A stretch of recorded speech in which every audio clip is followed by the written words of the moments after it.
அந்த காலத்துல எம்ஜிஆரோட பாடுறதுன்னு, எம்ஜிஆருடைய பாடல்களை பாடுறதுன்னா எனக்கு ரொம்ப சந்தோஷமா இருக்கும். ஏன்னா நல்ல கருத்துள்ள பாடல்கள் இருக்கும். பாமர மக்கள்ல இருந்து பெரியவங்க வரைக்கும், குழந்தைகள்ல இருந்து பெரியவங்க வரைக்கும் அத்தனை பேரும் சந்தோஷமா ஏத்துக்கிற விஷயங்கள் அதுல இருக்கும். அதுக்கு உதாரணம், சின்ன பயலே செய்தி கேளடா அப்படின்னு நான் சொல்ல போற வார்த்தையெல்லாம் கவனிச்சு கேளடா, நீ இப்படி இருக்கணும் அப்படி இருக்கணும் உபதேசம் பிள்ளைகளுக்கு பண்ணும் போது பிள்ளைகளும் சந்தோஷப்படுவாங்க, பெரியவங்களும் சந்தோஷப்படுவாங்க.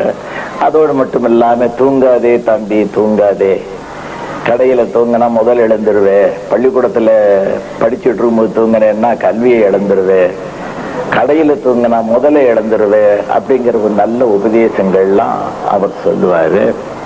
அதோட என்னை பொறுத்த மட்டும் அவர் எப்படின்னா ஒரு தீர்க்கதரிசி.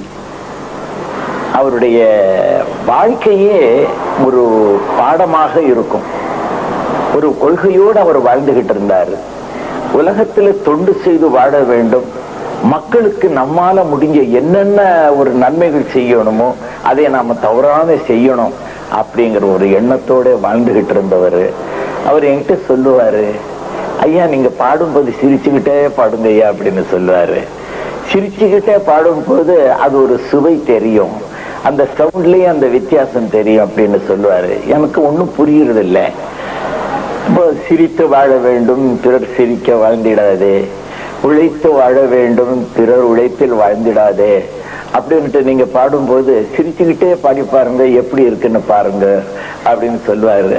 அவர் சொல்றத மனசுல வாங்கிடுவேன்னா அப்ப உடனே எல்லார்கிட்ட சொல்ற மாதிரி, சிரித்து வாழ வேண்டும் பிறர் சிரிக்க வாழ்ந்திடாதே, உழைத்து வாழ வேண்டும் பிறர் உழைப்பில் வாழ்ந்திடாதே, சிரித்து வாழ வேண்டும். அப்போ இந்த சவுண்ட்லயே ஒரு வித்தியாசமான ஒரு சத்தம் வருகிறது.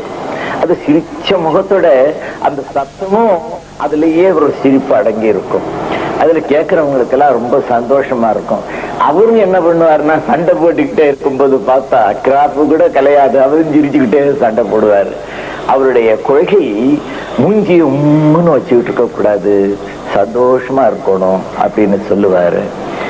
அவர் நீண்ட காலம் இருந்தார், நல்ல தீர்காயுஷா இருந்தாரு. அவருடைய உடம்பு நிலை எப்படி இருந்ததுன்னா நல்ல கட்டுமஸ்தான உடம்பு, முறையான ஒரு வாழ்க்கையை வாழ்ந்ததுனாலதான் அப்படி வைத்துக் கொள்ள முடிஞ்சது அப்படின்னுட்டு எனக்கும் சொல்லுவாரு.